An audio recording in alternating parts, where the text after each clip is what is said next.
دا زمونږ حاجی امین الله صاحب دی، الله دې عمر کې برکت واچي. او د قلا کلي اوسیدونکی دی. د قلا کلي ته شیخ القرآن رحمت الله علیه اغیم راغلی او زمونږ کشر شیخ صاحب اغیم راغلی او د هغې د راتلو سبب زمونږ د حاجی امین الله صاحب دی. دې ته الله په بچو کې عالم ورکړ، هغه ته نوم محمد طاهر او طاهر امین دا ایښودلې ده هم د شیخ القرآن په مناسبت سره. نو دوی به لږ د شیخ القرآن په حوالې سره چې دلته هغې راغلي وو، دلته څه بحثونه مناظرې هم شوي، نو تاسو ته به مختصر یو څو خبرې وکړي. خبرې خو ډېرې زیاتې دي، زه د ورته مختصر وکړم. بسم الله الرحمن الرحیم.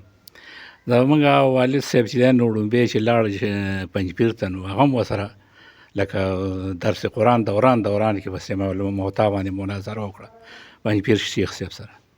نو هغه بیا ډېر کتابونه حوالې ورته پیش کړلې وو. په هغه ورځ درس هم ونه شو او د دې دواړو دا مناظره چالو وه. بیا اخر کې چې دی نو زموږ پلار بیا ومنله چې واقعي ته چې څنګه کومه طریقه باندې په دې طریقه صحیح دی، او کتابونه حوالې ټولې ورته وښودلې. بیا زموږ والد صاحب ته وایي چې ته دلته ملته به راځې دیرې ته. نو اچا ورته چې دی له هوته وایي دا به چې لاړ شي دی به کار کوي انشاءالله. وایي دې سړي نه زما امید شته او عالم هم دی ډېر زیات. نو بس چې راغی نو بس په ړومبۍ ورځې بس منبر ته وخته. نو موږ د کلیوالو ته یې وایي چېره زه تاسو ته یو خبره کوم، داسې ورته نه یم چې خو زموږ نه څه کوتاهیانې شوي چې موږ حق خبره تر اوسه پورې تا ته نه ښکاره کړه. نن نه پس به زه حق خبره ښکاره کوم، تاسو زما ملګرتیا کوئ خو خفه، او که نه کوئ نو بس زه دلته موږ د کلي خوا سره یو جبه وه، هلته به یو تامبو ځان له ښخ کړم او پکې به وخت تېروم او زه به چې دی نو د الله د دین خدمت کوم.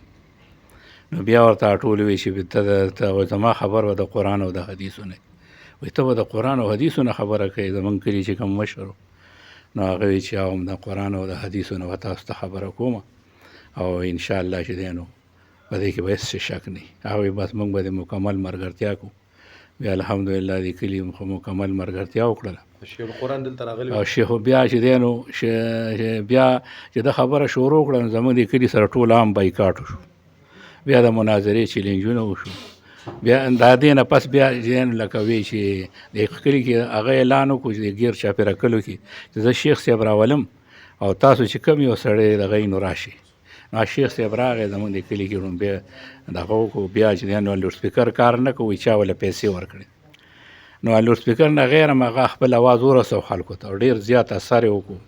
په هغه ورځ هم ډېره سخته وه. پیران میران زموږ والد صاحب پسې راغله، پیرانو سره هم ته مناظره وکړله. بس هغې لاړ.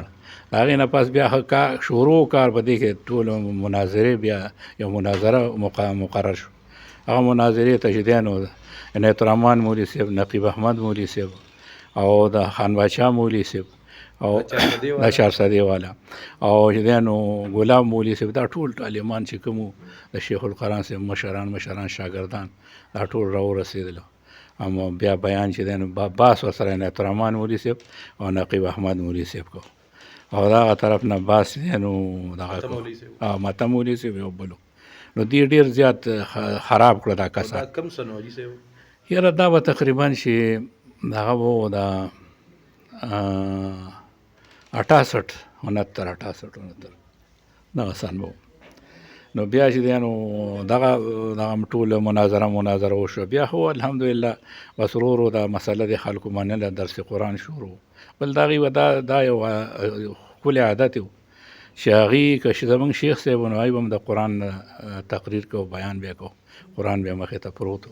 او زموږ پلار هم چېرته بغیر د قرآن نه چې دی نو تقریر نه دی کړی، نه بیان کړی دی.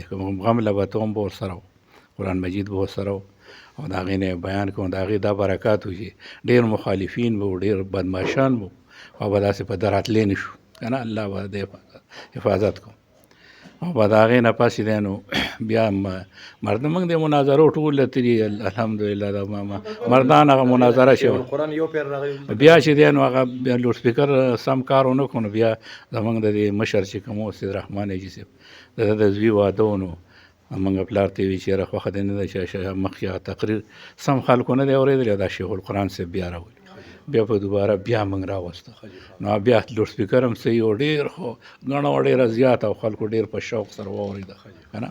نو ډېر خلک پې مین شوي وو په شیخ صاحب باندې ډېر زیات د دې کلي د علاقو ده چې دا خو بالکل دا مخ یې بس رڼا کوي.